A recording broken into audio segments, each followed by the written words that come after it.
Welcome to Starboy Reviews, the only show that poisoned our water supply, burned our crops, and delivered a plague unto our houses. Today, we're continuing our journey through the truncated Terracons of the Beast Hunters toy line. This is Transformers Prime Beast Hunters Legion Class Blight, who came out in 2013 as part of Wave 3 of the Legion Class assortment.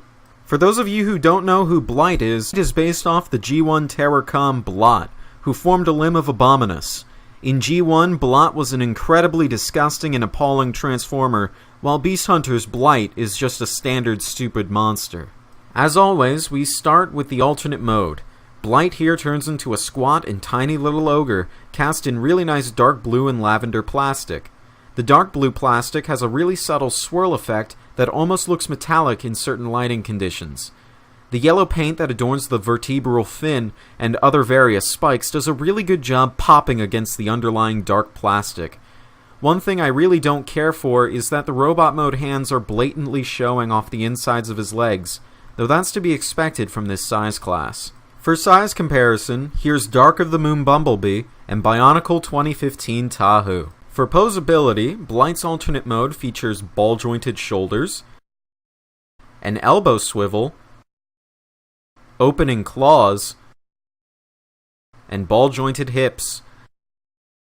The limited nature of his joints means that he can't really utilize any poses beyond reaching menacingly.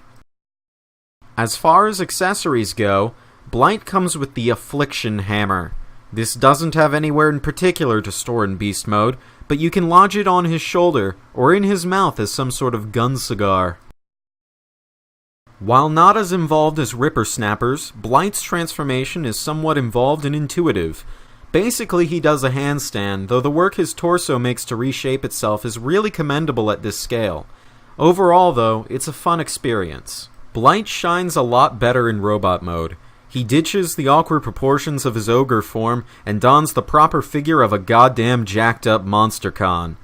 Blight easily stands out as my second favorite of the Terracon robot modes, just barely losing out to Windrazor's vampiric visage. For size comparison, here's Bumblebee and Tahu.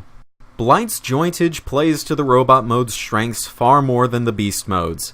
He has ball-jointed shoulders with impressive range, a dedicated butterfly joint, hinges at the wrists, hinge at the head, and ball-jointed hips.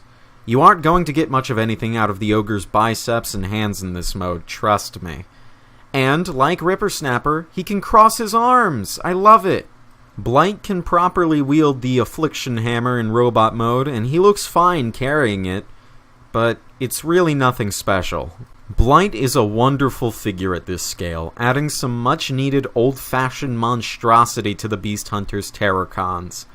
On Leader Starboy's review scale, I'd have to rate Blight as good. He's certainly better, in my opinion, than Ripper Snapper, but still just barely loses to Windrazor. This has been another Starboy review. For my next review, we'll collectively apologize to Twin Strike and round out my collection of pocket-sized Terracons. Are you hungry?